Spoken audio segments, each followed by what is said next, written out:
This is Real Estate Rookie episode 229er. I preferred the method of not being an imposter syndrome, but just telling people, hey, I'm looking for property. I've had property in the past, just primary residence that I ended up selling. I didn't know about house hacking or really major flips. And then when I met the guy that I bought the duplex from, I just jumped right in at him. I figured I was nervous. I was waking up at like 3 a.m. sweaty and like, I'm going to screw it up, or there's something I had to have missed, right? And just keep kind of researching, and then realizing that once you get in it, you just learn so much. My name is Ashley Kerr, and I'm here with my co-host, Tony Robinson. And welcome to the Real Estate Rookie Podcast, where every week, twice a week, we bring you the inspiration, information, and stories you need to hear to kickstart your investing journey.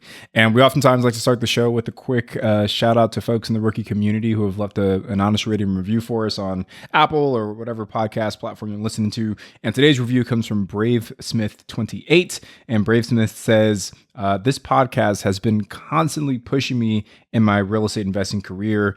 Listening to this podcast has gotten me to think about different strategies. And I've bought 3 single family houses since listening to this podcast, and I'm about to do my first short-term rental. I wouldn't have thought about it without this and the other Bigger Pockets podcast. The tips and tricks are easy to follow with whatever strategy you use. So Brave Smith 28, congratulations to you on the success, and we appreciate you giving us a shout out. And if you haven't yet, please do leave us a 5-star rating and review on Apple Podcasts, whatever platform it is you're listening to. Tony, what's new? How's California? I bet the weather's great because it's pouring rain here. It's actually like blistering hot today. It was like, there's like a massive heat wave warning this weekend. It's supposed to get like into the triple digits, but outside of that, not too bad. But actually, before we hopped on, I was a little late hopping on this morning because we were negotiating with the seller for a motel in Utah. So we're hopefully getting close to maybe getting a signed LOI on that property. And we still have the Big Bear deal that we're working on. So there's a high possibility we end up having 2 hotels under contract at the same time, which I guess isn't a bad situation to be in. We'll just have to figure out which one makes the most sense. But we're moving. It's progress. That's exciting. That's awesome. I knew you went to Utah a couple weeks ago, but I didn't realize there was to look at a property. So that's awesome. Yeah, it was super last minute. We've been going back and forth with the seller, and then we got pretty close on terms. We're like, hey, the seller's actually going to be at the property if you're willing. So I actually ended up driving up there. I was trying to fly, but like there were no direct flights, and I would have had to have landed like in some other part of Utah and still drive an hour and a half from the airport to the hotel. And it was only a 6-hour drive from my house. I was like, whatever, I'll hop in my car and I'll drive. So it was a little road trip up to Utah. Nice. Yeah. What about you, Ash? What's new? Not much. Finishing up our A-frame, started the refinance on that to pull our money back out this week. So it's always good to get money back. Exciting to wait for the appraisal to see what the appraisal says. Our attorney says we should be closing on our lake house in like 10 days or so. So that's awesome, except for that lake season is coming to an end, so we can't really enjoy it. But it'll build the anticipation for next year. Yeah, the downfalls of trying to close in New York State, it takes forever. So yeah, but we have a couple closings. Campground we have under contract. We have the signed LOI on it, but now that we're actually putting the contract together with our attorneys, the sellers, trying to change some things. One thing that he has all of a sudden decided that he wants 10 years of timber and mineral and oil rights to the property. So there is a lot of timber on this property that's, valuable. And New York State also offers kind of a tax incentive. If you sign up for their 10-year forestry program, they will actually come in and slowly harvest the timber over 10 years. So it's not just you're going in, you're killing the forest all at once. You do it throughout time. And that actually helps the forest grow because you're getting rid of, trees that need to be cut down. You're opening up where it's not so much coverage. I don't know the technical terms of it or whatever, but so sunlight gets in and more trees can grow, something like that. But so you get a big tax savings on your property taxes if you do this, where if we give him the timber rights, he could just go in the first year and slash all the trees, and we don't have that those rights to get the tax credit anymore. So that's something we went back and said, no, we're not even considering willing to budge on that, especially with it being a campground too. We just don't want him to be able to come in at any time and, just start cutting down trees. It's crazy how every market is like so nuanced. Like if I were negotiating with the seller and they asked me for timber rights, I would have had to like figure out what that meant. Like I know mineral rights, but I've never heard of timber rights before. So that's interesting. Yeah. And you know what I was thinking about too the other day is how like you didn't know what a well was. Yeah. Like for the water. Yeah. And it's just because it's not common in your area. And Daryl is actually working on getting a new well or getting one rehabbed on one of the properties. And I was thinking like, we should actually do a video on this and I was like, well, what would people care? And I'm like, well, there's actually probably other people that don't know what a well is and I would love to see like that. What goes into it. So, and if you can let me know, like I'm still nervous. We have a property that's on a well. We bought one last year in Tennessee, and I'm just still so curious. Like, what happens when the water runs out? Like, what am I going to do? But they keep saying that it's not going to happen. So I don't know. We'll see. You know what? That actually has happened on this property. Is the well water is so low, and that actually happened at my house, like my primary residence. When we built our house, we ended up just tapping into the well that there's 2 other houses on our property, and we just tapped into one of those wells. And last winter, the well actually ran out of water because there was more people living in the other household. And it just like, we weren't getting enough water to keep up with the water usage in both. So we actually, as soon as spring came, we actually put our own well in now. But learning about the wells with this other property we have, and Daryl kind of dealing with that, is there's not enough water in there to pump up to the one house that's up on a hill. And so we're going to try and rehab it. And the people think that there's actually like some kind of blockage in there. He said, yes, it's very hard for a well to actually go completely dry, but there could be issues in it that it's just more cost effective to actually put in a new well than to rehab this one. So as of right now, we're, going to spend $2,000. We're going to have them attempt to rehab it and see if that fixed the issue. And then, if not, then we're going to go into doing a new well. We got to do a well episode. If for no reason other than my own interest and curiosity, we got to do an episode on like well water. Okay, well, we're gonna have Daryl do that because he knows way more than me. So we'll have all of like 5 listeners for that episode. Yeah. Well, maybe we'll do well and septic together. There you go. There you go. Well, today, anyways, we actually have a friend of mine as the guest on the episode, and we're doing it in person. So Ryan joined me at my house to record this podcast. His name is Ryan John, and we are actually childhood friends. And just say we actually weren't like super close for probably since high school even, but I started riding a motorcycle and knew he rode a motorcycle. So last summer we rode motorcycles a couple times and we started talking about real estate investing. And here we are today where Ryan is now a real estate investor. Yeah, and I'm super excited for this episode, not only because Ryan shares a tremendous amount of embarrassing memories about Ashley as a child, but he also has a fantastic story as a real estate investor. And one of my favorite parts of this episode is where he talks about how he recently went to his first real estate meetup and how the very next day a big, massive change occurred in his life as a result of that meetup. So make sure you guys listen towards the end because he shares kind of how that experience changed his life. I thought you were going to say he talks about his first all-girls sleepover he went to. That as well. Also talks about also changed real his life. estate meetup. Probably just as equally changed his life. Well, Ryan, welcome to the Real Estate Rookie podcast. Let's start off with you telling everyone a little bit about yourself and how you got started in real estate. Yeah, my name's Ryan John. I'm, let's say, a year and a half into the real estate game. I started by nagging Ashley with questions I could have answered off of Google, and then she sent me some books, and then I continued to dive from there. So before we go any further, what does your portfolio look like today? A whopping 2 units. I house hack a primary residence that I'm currently living in with my girlfriend.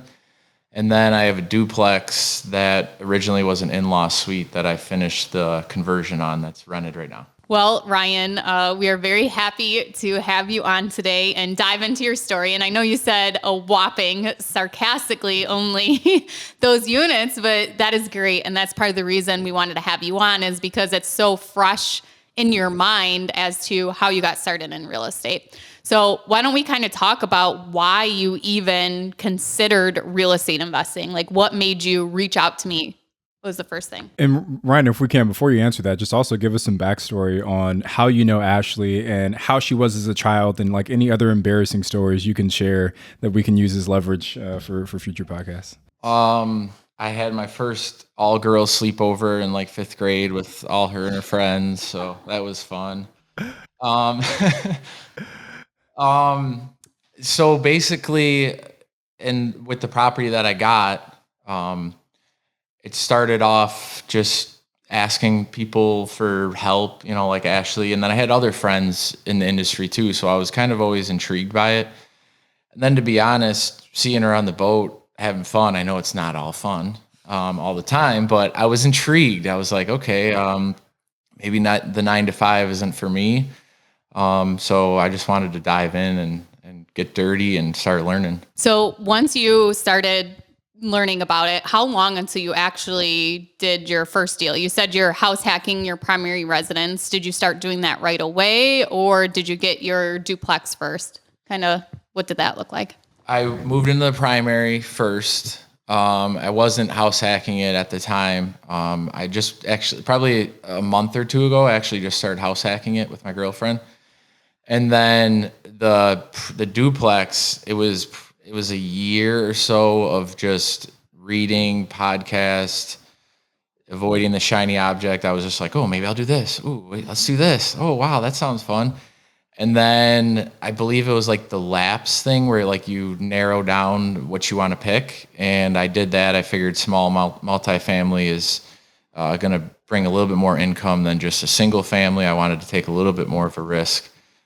So that's when I decided to go that route. Okay, so once you made that decision, how did you take action? Like there's lots of people probably listening now that want to get into real estate. So what are some tips or advice you can give them so that they actually go out and get a deal? I preferred the method of not being an imposter syndrome, but just telling people, hey, I'm looking for property. I've had property in the past, just primary residence that I ended up selling. I didn't know about house hacking or really major flips.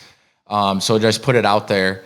And then through meeting a lot of people at my old job, the deal, I got denied on a lot of offers. I only put like 5 or 10 in, so not really a lot. And then just kept hammering down and meeting people. And then when I met the guy that I bought the duplex from, I just jumped right in at him. I figured I was nervous. I was waking up at like 3 a.m. sweaty and like, I'm going to screw it up, or there's something I had to have missed. Right. And just keep kind of researching and then realizing that once you get in it, you just learn so much. Ryan, I just want to follow up with that because I'm glad you mentioned that, like fear and waking up in the middle of the night. I think so many rookies that are listening have that same fear around getting started. At what point did you realize that you were ready to actually submit that first offer? Do you remember that moment? Like what switch went off in your mind to say, okay, today's the day, here's the property, I'm going to put this offer in? Well, it really started fast because basically I was at my old job and the guy walked in the building and said, talked to the owner of the business, and he said, hey, Russ, the guy's name was Russ. He's like, can you sell my house for me? And I was like, boom, that's where the ears perk up. Yeah, I barged right in the conversation. I'm like, do you work at like a real estate brokerage or like why? No, I used to be an insurance appraiser. So I would like go out basically when you screwed up and tell you how bad you screwed up when you crashed your car. So I was able to meet a lot of people through that, which I'm glad about that. But basically the guy, he said, yeah, it's right in Boston. I live in Colden Glenwood and kind of in Ashley's market too. So it's right down the road. It was 15 minutes away. And he goes, I'm going there now. The driveway's not plowed. I'm wearing like sneakers, 2 feet of snow. I'm like, okay, I don't care. Like, let's, plug through there, walk through. I'm not a home inspector. I'm literally a rookie with all this. I just kind of used like my sense of judgment. And the market was hot, and I thought the price was reasonable, and he denied a few offers that were a little bit lower than what he was asking. So I just walked around for 30 minutes and shook his hand and then called everyone after and was like, can you look at this and make sure I didn't pay too much or it's going to fall over or stuff like that. So just kind of dove in with it. Did you give him what he was asking for it, or what did you pay for it? Yes, this was before I read the Chris Voss negotiation book. So I was a professional negotiator at my old job, but I was kind of like so excited to get going. And he turned down a lot of offers. I just gave him his asking price. It was 185. I shot at 175 and he just shook his head, and I just figured, why go back and forth? He's pretty set on his price. The market was fair, and long story short, with some of that stuff, the appraiser came back higher than my bid. So what was it about this property, Ryan, that like, because you said you had been studying for like a year, give or take, leading up to that point. What was different about this property, this opportunity, as opposed to all the other properties you had seen before that moment? I like off-market stuff. My first home was off-market. The primary one I'm living in now, that house hacking, was off-market, and so was this. So I just like the thing of not having to go through a realtor and kind of being in control of doing all that myself, because I was a little bit familiar with it and had a lawyer. And then the main thing was the fact that I walked downstairs and it had everything to be a full apartment besides a stove and like a gas line for a stove. It was just an in-law basically right there, and it just needed that little extra. And I don't think maybe other people didn't see that when they looked at it, but to me that kind of stood out. Let's go through that process of buying an off-market property. So you've done that, 3 times now? Yes. Okay, so what does that look like? Can you kind of walk somebody through who's maybe never bought a property before or only used an agent, what that process looks like? Yeah, basically, the first one is going to be the sweaty syndrome. A lot. You're going to be all nervous and, oh, did I not fill out that form or something like that? But basically, I just called friends and family and just asked for a lawyer who specializes in doing like real estate transactions. Did that, and then basically just be married to the bank for the next 3 months when they call and say, hey, I need this form. Hey, I need this. And just a little bit more legwork that I think maybe would scare someone off. I mean, it is easier to do a realtor. I sold my house with a realtor. It was a breeze. But just a little bit more legwork when you don't have a realtor. What tips do you have for somebody who's looking for off-market deals, besides just being in the perfect place at the perfect time when you hear somebody talking about it and eavesdropping? But what are some other ways that people can find off-market deals? How did you find your other ones? The old school drive for dollars sort of thing. My old job, I did a lot of windshield time, as my boss used to call it.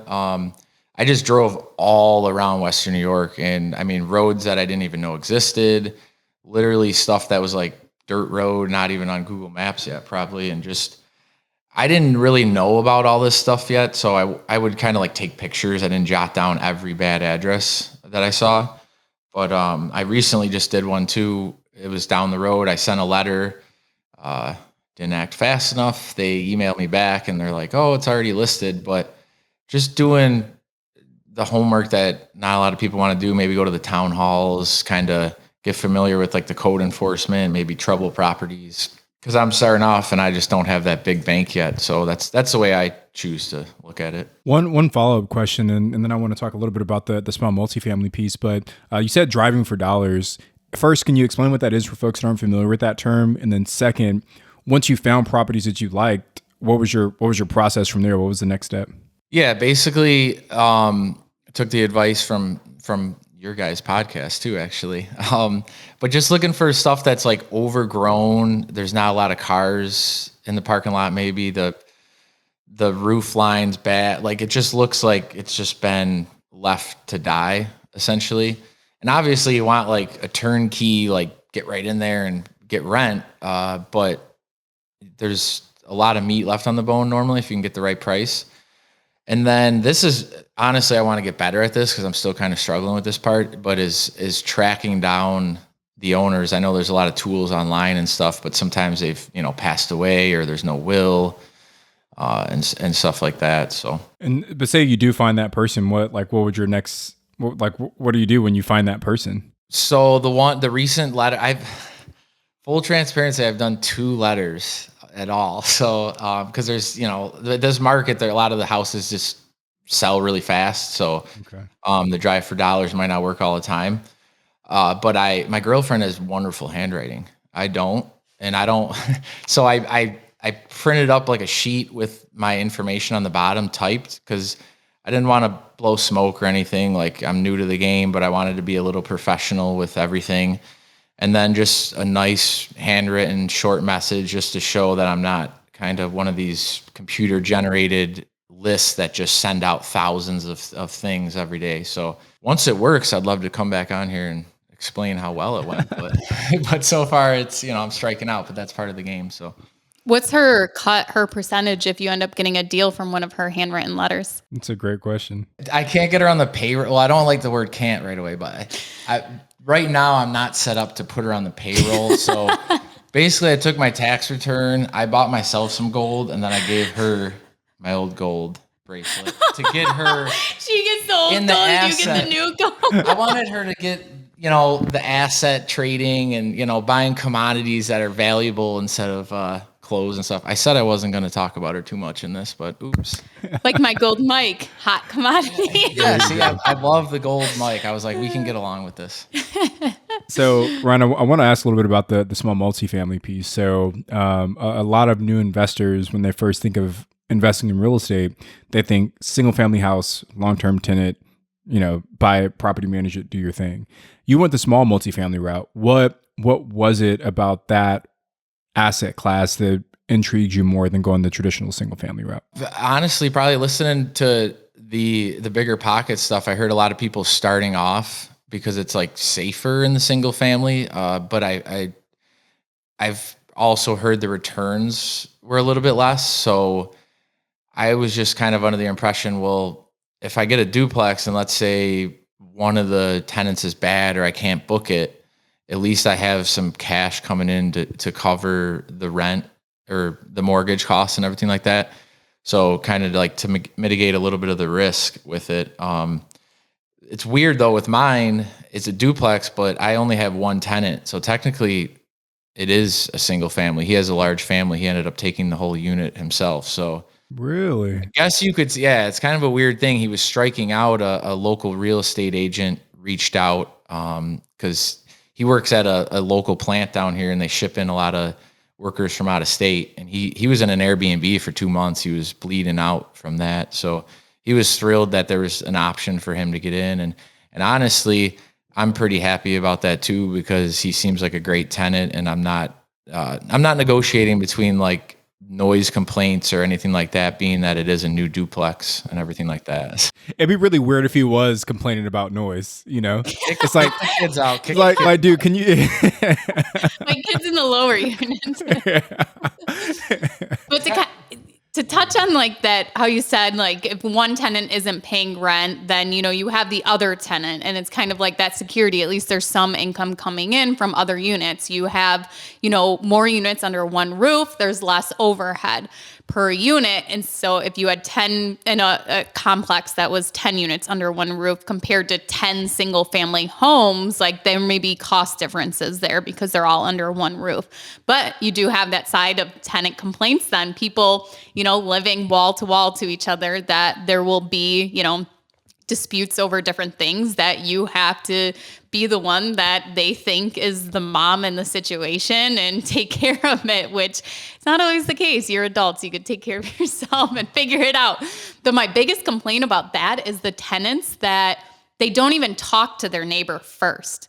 And sometimes that's all it takes is for them to say to the neighbor, like, hey, just, I can hear you screaming at night or something like that in a way nicer way. But that was like the thing I always did. Well, have you talked to the other tenant first and talk to them about it? And they would be like, well, no.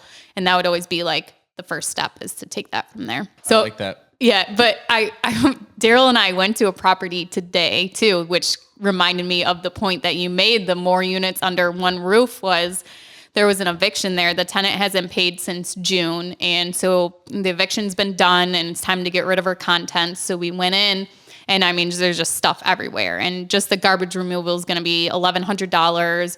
We have to repaint. We have to put new flooring in the 2 bedrooms, just all these costs. And we're just thinking like, wow, if this was a single family home, like this would have taken away your whole cash flow for the year, maybe even more.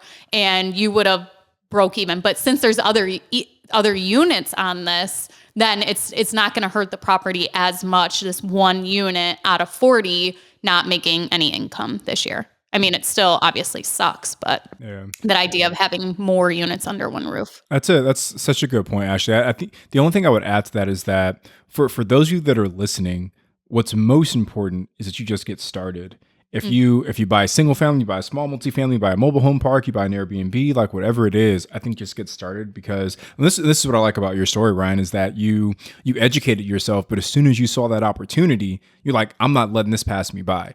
And maybe I'm ready, maybe I'm not, but I'm going to figure it out. And it was that one decision that's led you to the success you've had so far. So for all of you that are listening, try not to get too caught up on which path, which model, which asset, which this, which that. Just make the decision and get started because eventually you'll learn the lessons you need to learn to kind of make it a successful thing for you. And there's so many pros and cons either way you go. I mean, it's not like one way is like multifamily, lots of units is the perfect way. It's not like there's tons of advantages to having single family too. Like even me, right? Like people look, like I've made a name for myself in the Airbnb space, and even still, I'm like, man, should I be buying self-storage right now? Like that. I have those questions with myself like all the time. So it's like whatever asset class you're in, the grass always I think feels greener or seems greener on the other side. So. Well, Ryan, do you want to kind of talk us through the numbers on one of your deals? Do you want to go through the duplex? Yeah, I'll go through the duplex. Okay. I'm just going to rapid fire questions at you, and then you can kind of tell us more of the story of, once you closed on it, what has kind of happened. So what was the purchase price? Purchase price, like I said earlier, $185. Okay. And how did you finance this? Just a traditional finance through a local Nickel City funding in Buffalo. So like a 30-year fixed rate? 30-year fixed, yep. What was your interest rate on that? My interest rate was very nice. It's 3. That's another reason okay, why. You already said 3, and we're all like, yep, that's good. We'll go quick to my primary residence. That was 2.62, which wow. Wow. That. The iron was hot. I wanted to strike again. I got 3.36, something like that.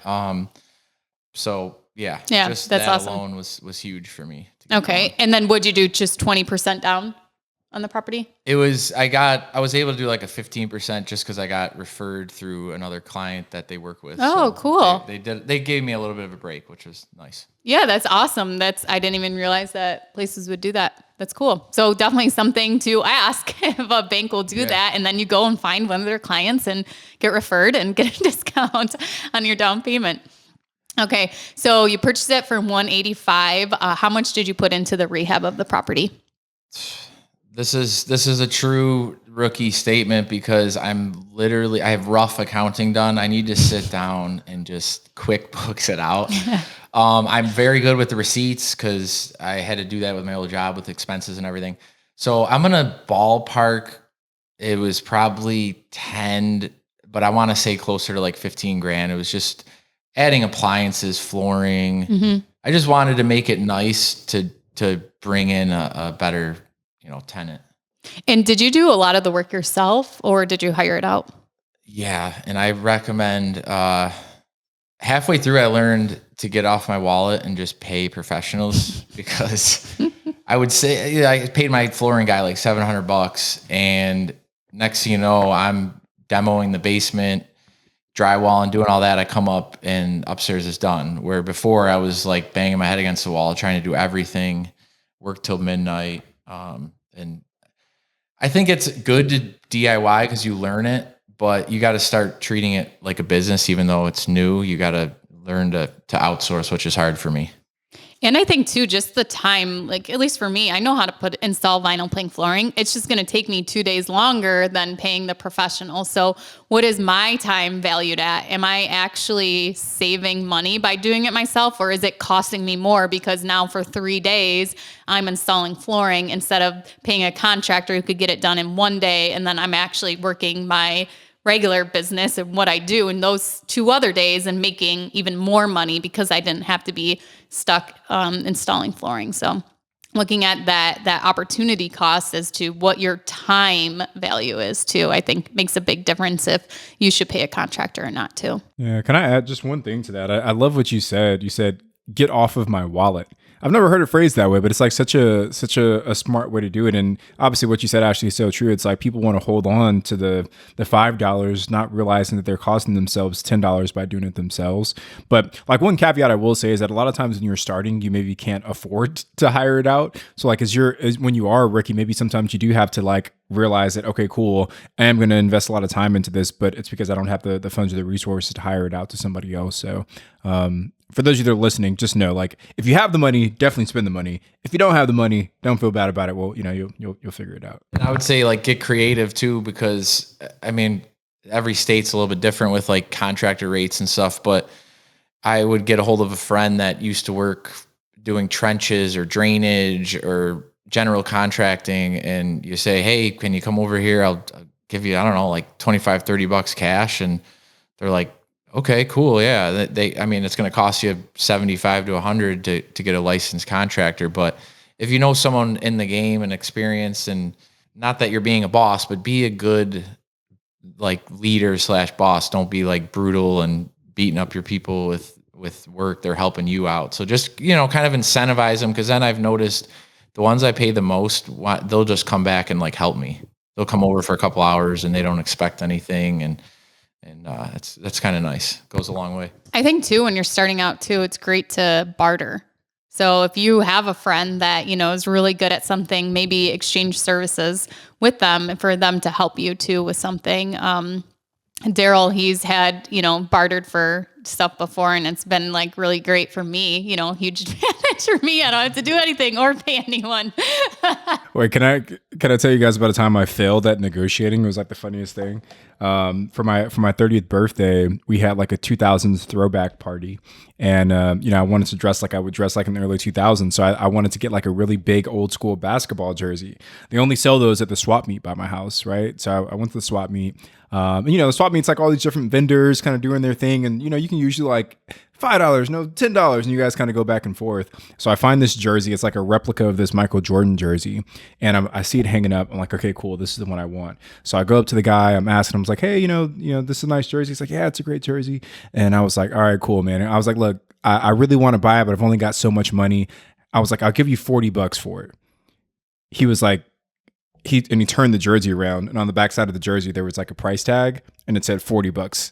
So I've completely failed at negotiating, because what can I do at that point? Can I go back and say I meant to say 30? So anyway, double check the price tags before you start negotiating was the point of that story. I think another way too to save money with contractors is also if you continue using them. So today, even when we got the estimate from the junk removal company, this is only our second time using them. And right off the bat, we didn't even have to ask. He said, usually this job, I would say $1,300, but since you guys are a repeat customer and you've, talked about using us for other work, we're going to do it for $1,100. And like, yeah, it can be like blowing smoke or whatever, but like we do appreciate that for sure. And it still was, our other quote we got was $3,000. So no matter what, we were receiving tons of money going with them, and we've used them before and they were great. So, I think too, like using those same contractors and sticking with them, I think can be super beneficial. If they do a good job and they do give you good rates, like keep using them. That's a great point, Ashley. And honestly, like you can even kind of leverage that before you've done work with him. Like if you can say, hey, I'm a real estate investor and I plan to buy X number of houses this year. And every time I buy a house, I'm going to hire you to do my trash haul. Like that by itself can kind of help give you some leverage to get a discount. So that's a fantastic point. And like giving the contractor out for referrals. I think a lot of people like to hoard their contractors because they don't want them to get too busy. But even Ryan has sent me like your electrician that you use, and other people's referred me to them. And I'm sure they appreciate it as much as I appreciate it. So next time Ryan needs a referral, like I'm going to go through and see who I can connect him with. And I think, having that in like the contractors knowing, oh, Ryan has been referring me. I've been getting tons of work to him. Like I want to give him a deal too because of that. Like, can I ask one follow-up question, Ashley? Are there certain people who you work with that you won't refer out? I would say, yeah, there's one person right now that I won't, because I want to really use him for one project. And I know that he's super busy already, but I think everybody else I would. Yeah. Yeah. Same. I have like our main guy who runs all of our rehabs in JT, and I will never give his name out to anybody. But our subs, like our electrician, I'll refer him out. Our countertop guy, I'll refer him out. Our garage door guy. But our like main dude, like I'm taking that name to the grave. Like no one's gonna know who he is. I got a friend like that too. He was like, you can call him, but wait 6 months. Yeah. Yeah. That's how it goes. Okay. So now that the rehab is done, and what is the property renting out for? I'm gonna be a little long-winded with this because it is a single family home with an in-law suite. So it would have cost a lot of money to get separate meters. So essentially it's 2 units. I had 200 per month for utilities. So 400 since he's taking the whole thing, but 2,400, and then the 400 is included in that. And honestly, with our market, it's a little bit high, but the more I talk to people, people are renting like sides of a duplex. So they don't even have a whole backyard, a whole house to themselves, shed, deck. There's a lot of amenities at this property. And they're 1,900 to 2,200. So I kind of, I'm right in line with it. And I think a good lesson is I bit the bullet and ate the first month's mortgage because I was looking for a good tenant. And I think an extra $100 to $200 isn't nothing if you have a good tenant and you don't have issues. And I think that goes a super long way. So 2,400 is what you're getting in total. Okay. Yeah. So you say you account 400 to that in utilities, which, especially when winter comes, is it gas for heat? Yeah. So you'll definitely need, and there is 2 central layers, so. Yeah. So running AC. Okay. Yeah. Great point. So, okay. So what does your cash flow end up being after you pay the utilities and you pay your mortgage payment? It's spreadsheeted out at 700.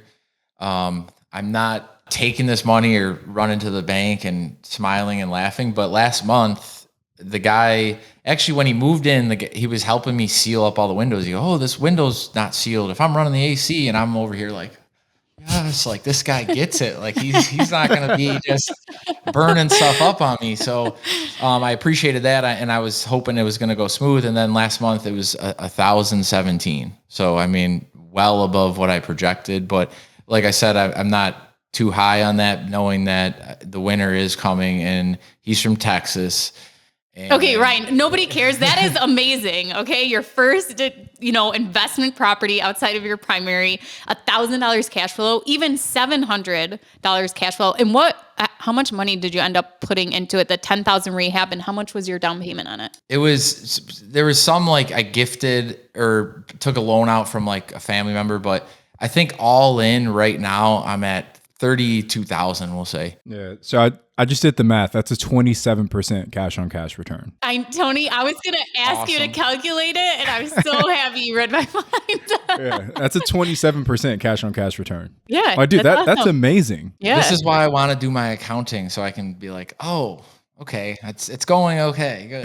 I have the numbers in front of me, but Didn't you know we do deal analysis live to let you know the results of each of us?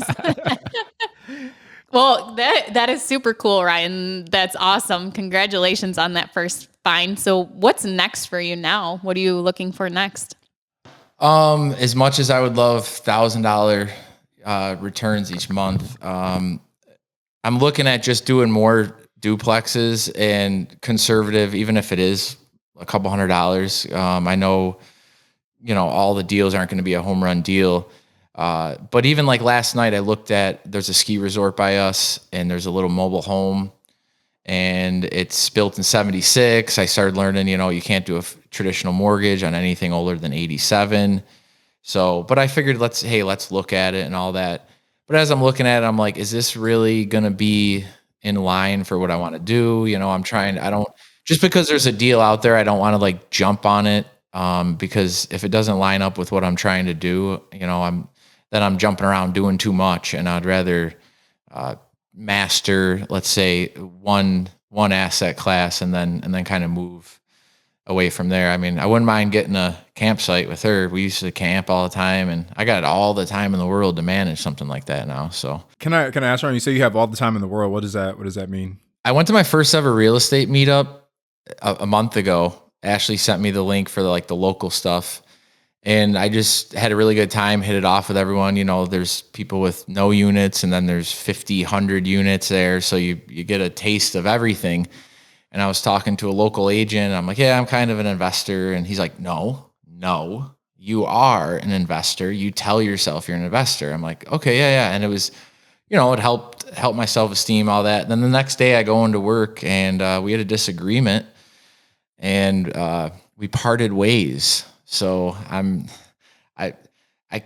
been listening to the Quitter podcast of the Bigger Pockets. I was planning on doing that 3 to 5 years, but hey, my hand was pushed a little bit sooner. So I'm just trying to take advantage of the time and not feel forced to jump back into the traditional job market. Well, I think Ryan too is, we even talked about this a couple months ago. I think it was, where you're like, I really don't have that much living expenses. Like, you've always lived way below your means. You never made a huge income at this job anyways. And you've, you know, bought a house. You've never had a car payment, right? You always had your cars paid off. And I think that you had that foundation, that you set your personal finances up like that, has like put you in a great situation, so that when you did leave your job, like, it was okay. You weren't panicked to like go, and you have your duplex money now. Like, I think that is such a big thing, that even if you're not ready to invest now, start getting your personal finances in order, so that when you're ready to leave your job, you do have that option, and you have some time to breathe and like figure it out. Okay, here's what I'm going to do now. And I think you've gotten a lot of like people having you do different stuff anyways during this time. And I think just the time you've been able to put into your investing and the research and everything has been kind of awesome. That's an awesome point, because that's why I like hanging out with Ashley and other people in the business, because they have just such a cool mindset where, like, if I talk to friends after I left the job, they're like, aren't you freaking out? And I'm like, I've never been this relieved in like 8 years. Like, I realized I wasn't doing stuff that quote unquote aligned with me and, you know, what I enjoy. And I'm glad you made the point about low expenses, because I was always hard on myself. Like, man, I wish I had like 50 grand, like cash reserve to just do whatever. But when I went to finance the duplex, actually, they're like, what did you drive here? I'm like, my vehicle? Why? They're like, you've never had a loan on a vehicle. I'm like, yeah, I don't know. I'm like a country boy. I don't know. I just buy like beater trucks, and they last me 5 years and cost me like $2,000. So you start doing the math, and then you realize how there is a lot of people with a lot more money, but kind of like Ashley's saying, if you're just rolling a bigger ball and you're buying flashy stuff and you're buying liabilities, you're not going to get to the goal you want to be at.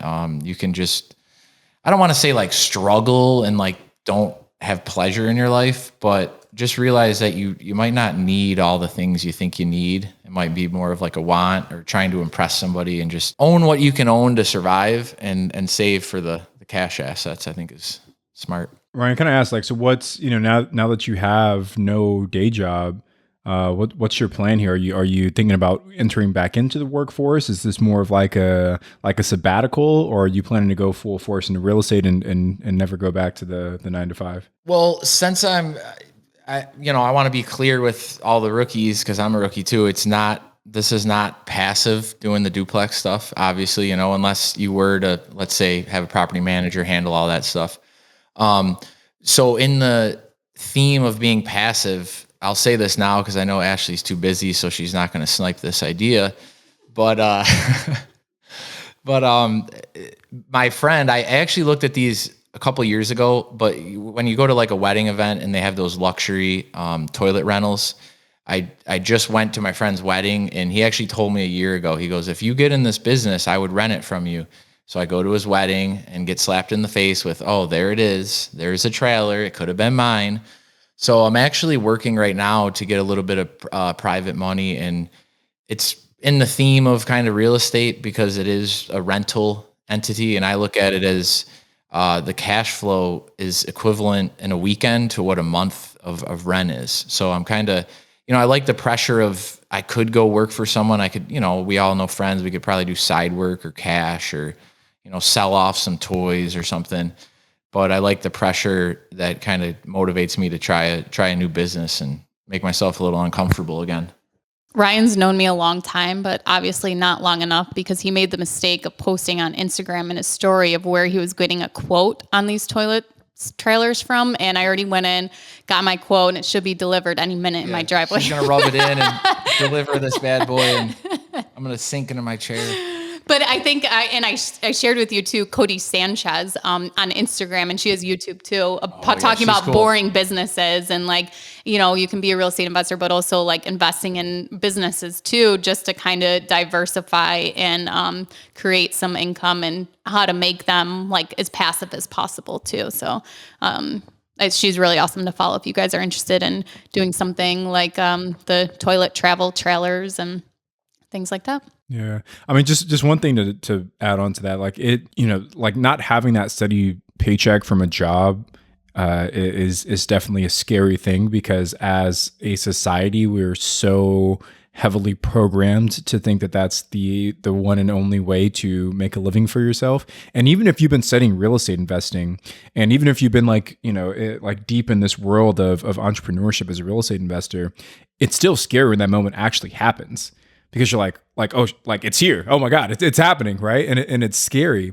But I can tell you, like my business had a tremendous amount of growth the day that I stepped away from my day job, because it's like you said, there's this pressure to make sure that you're able to provide for yourself and provide for your family.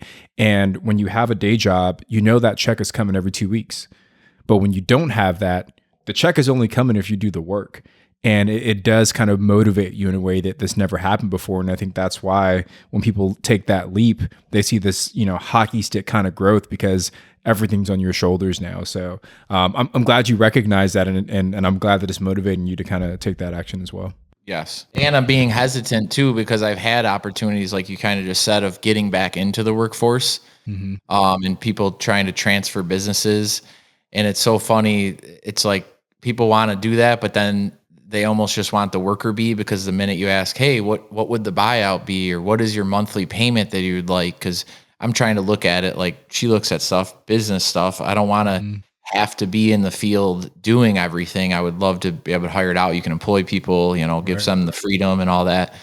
And they just keep a lot of older mentality or something, like business folks think you just got to do it all yourself. And they think, if something's quote unquote easier, it's not going to last and it's not real. And I'm all good with hard work. I think you should work hard and smart, but not just hard. It's kind of like Robert Kiyosaki, how he has the 4 quadrants, and like the first one is, you're the employee, you work the 9-to-5 job, you have a boss. And then it's also the business owner, and it's where basically you own the job. Like, yes, so I always think of like a chiropractor, for example. Like, you own your chiropractor business, but you're not making money unless you're there cracking backs. So you have to work every single day to make money. If you take off work, you're not there. And even my dad, he is a mechanic, and he owned a mechanic shop forever. And it's always been really hard for him to take off work, because he's the one that does everything, runs everything, and he has a few employees, but it's never had that person that could really take care of things for a long time, because he's always put himself as he's the reason people come to his shop, because they want him to work on their vehicle, not other people. So I think kind of having the difference between that, and then there's becoming the investor, where you are just investing in the businesses, and it becomes a lot more passive. And Tony, what's the 4th one? Which one am I missing? I think so. It's employee, self-employed, business owner, investor. Yeah. So the self-employed one would be the one where you're the chiropractor example. Right. Yeah. Awesome. Well, thank you for sharing that, Ryan. I appreciate the transparency, man. It's always a scary moment, but like being able to take that leap, like it's like the Matrix, right? It's like taking that red pill, and you see this whole new life that you didn't even realize going existed back. before. There you go. I feel like it would be impossible for me to go back to a job. Like I would have to like find a sugar daddy or something. Like I don't think I could do that in 9 to 5. I would also look for a sugar daddy if I had to go back to work. So I'd be right there with you. Yeah. So Ryan, we're gonna take it to our rookie request line now. And this is where anyone can call in and leave us a voicemail at 1-888-5-ROOKIE, and we may choose your question to be played for our guest to answer. So Ryan, here's today's question. Hi, my name's Dom. I'm new to this podcast.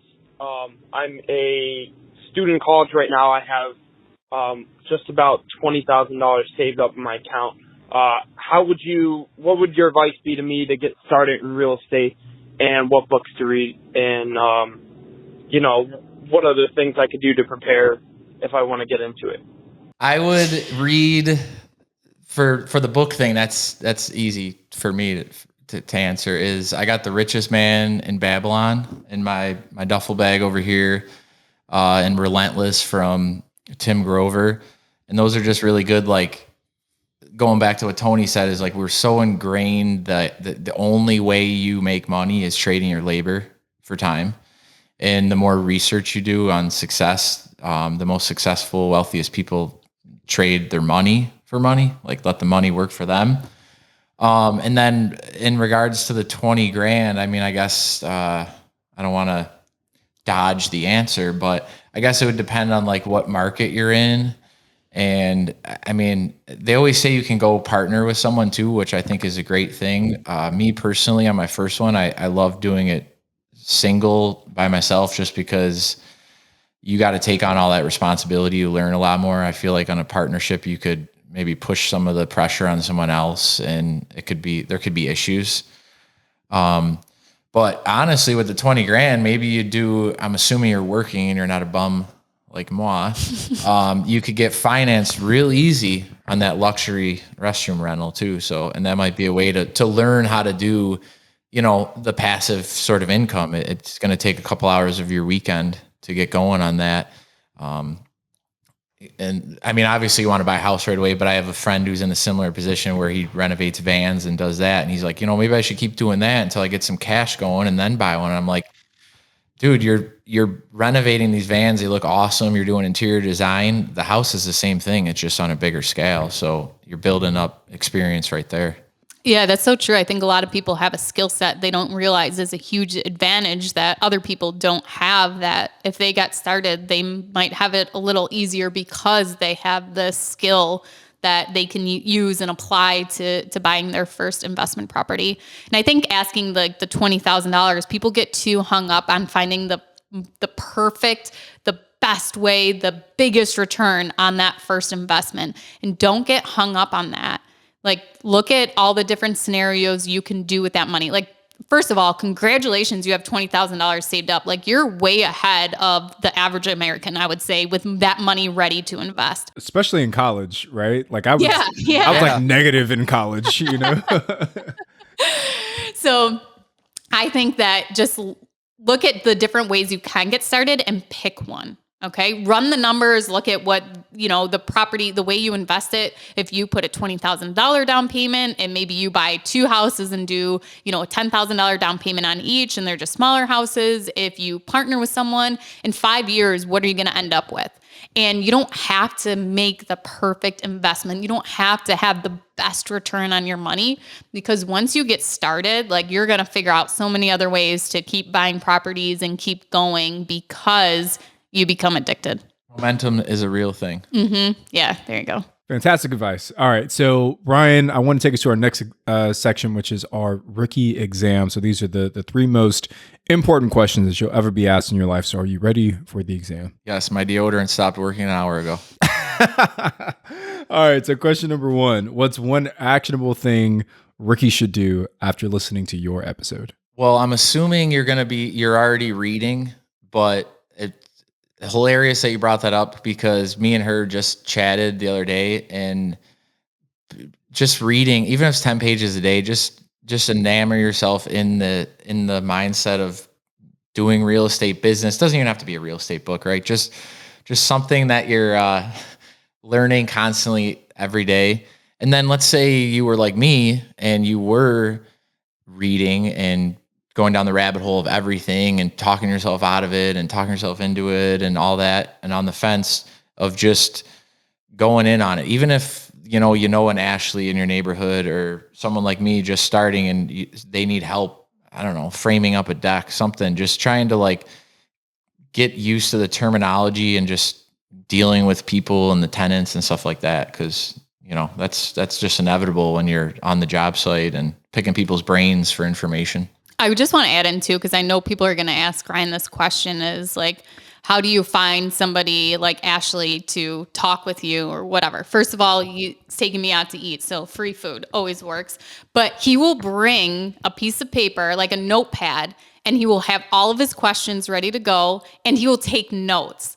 Like, I feel like sometimes I talk to people and they just ask very generic questions. And Ryan even said to me the other day, he came to my son's football practice and sat with me Whatever for 2 it takes. hours and kept me occupied and just like we talked real estate the whole time. It was great, but he was willing to come and just sit there with me.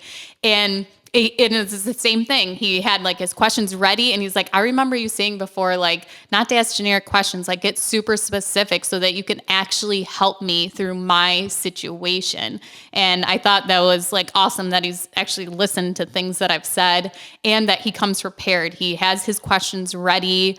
And then he takes notes too. Like I always think that like people that do take notes, like it shows that you are generally interested and you really want to like, take action on what that person is saying instead of someone just like, oh yeah, cool. Okay. And then like listening, how can you actually remember all of that? When I go to a restaurant and they don't write down my order, I have severe anxiety that they're going to mess it up. Like, dog, if you don't just write this down like every other server in this restaurant, like. I know.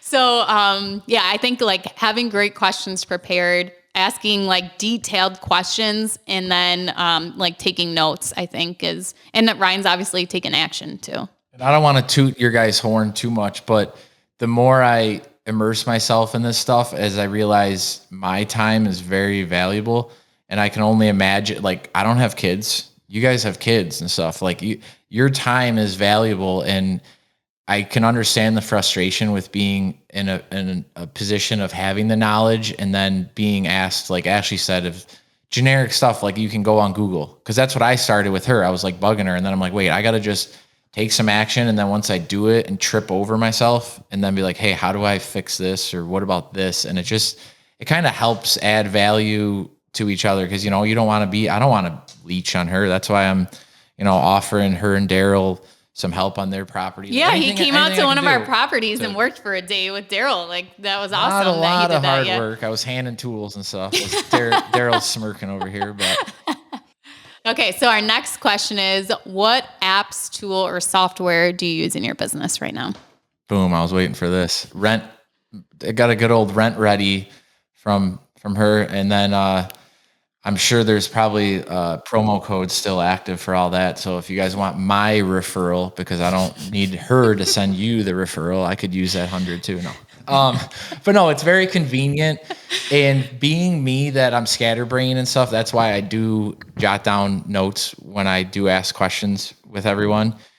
Because I think it's just a society thing. Our brains are so overwhelmed with information. It's hard to keep all that together. So I think it's good to be organized. And this is, it's on a spreadsheet. Everything's right at the app portal, and it just helps organize the tenant and yourself. Cause you're running a business. So you tell the tenant, hey, this is how the business operates. A lot of people are like, oh, I used to just give cash or run a check over.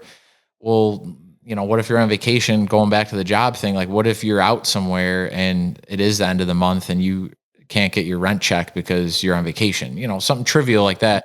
And then it helps with accounting, which I'm not good at. So that'll be all organized and just make it a little easier at the end of the year, I would say. Awesome. So last question, where do you plan on being in 5 years? 5 years. I originally thought, okay, when I first bought my duplex, I'm like, oh man, I get 5 of these, and I do the math. I'm like, that's more than I made working. But the more I thought about it, is my friend said, hey, are you gonna buy one next year? I'm like, I want to buy one this year. I don't want to wait that long. But as the more I thought, I want bigger multi-units because there's less grass. I mean, our environment out here is we have all 4 seasons and it can be horrible. So there's just a lot of expenses involved with, like, say you had 5 properties. That's a lot of grass, a lot of driveways. So my goal would be to buy, in the 10 to 15 unit range, because I just don't want to bite off too much right off the bat. But I just like the versatility of having that much income and value add opportunities and stuff like that. I love that, man. So moving into our last segment here, this is the rookie rock star, and super excited for this one because it's a great story. Today's rookie rock star, it's Patrick Eldridge, and Patrick says, my wife and I are no longer employees as of today. Our real estate journey started just under 2 years ago, and after working so incredibly hard, we were able to acquire a whopping 32 doors following the BRRRR method. So Patrick, big congratulations to both you and your wife, and welcome to the Matrix. Yes, call me. Did you just watch the Matrix recently or something? That's like a couple times you reference it. I didn't. I just feel like quitting your job and like doing the thing. So I don't know. I respect it. You know what, Tony? You've been on with this podcast for 2 years? I think this is the first time you've ever quoted movies. You're like trying to make up for never watching Tommy Boy. Never watching. Yeah. Well, Ryan, can you tell everyone where they can reach out to you and find out some more information about you? Yeah, I'm not going to give you my other personal page because I'm kind of a crazy man on that. But my real estate page is BND Rentals, Boy Nancy David Rentals, and I'm on there a lot because I am a professional bum. So if you have questions or a deal or help, I mean, even if it's something I can't personally do, like Ashley said, maybe we'll know somebody. And I just love reaching out and following just the like-minded people so we can just get to the path we want to go on. Awesome. Well, thank you so much for joining us. Thank you, guys. And Ryan's computer conveniently wasn't working during his audio check yesterday, so he had to come over and do it in person. I wanted to check out this massive empire, this real estate empire in person. So, well, thanks so much for coming over and dealing with all our tech setup and everything. So, thanks again. I'm Ashley at Wealth from Rentals, and he's Tony at Tony J. Robinson on Instagram. And we'll be back on Saturday with a rookie reply.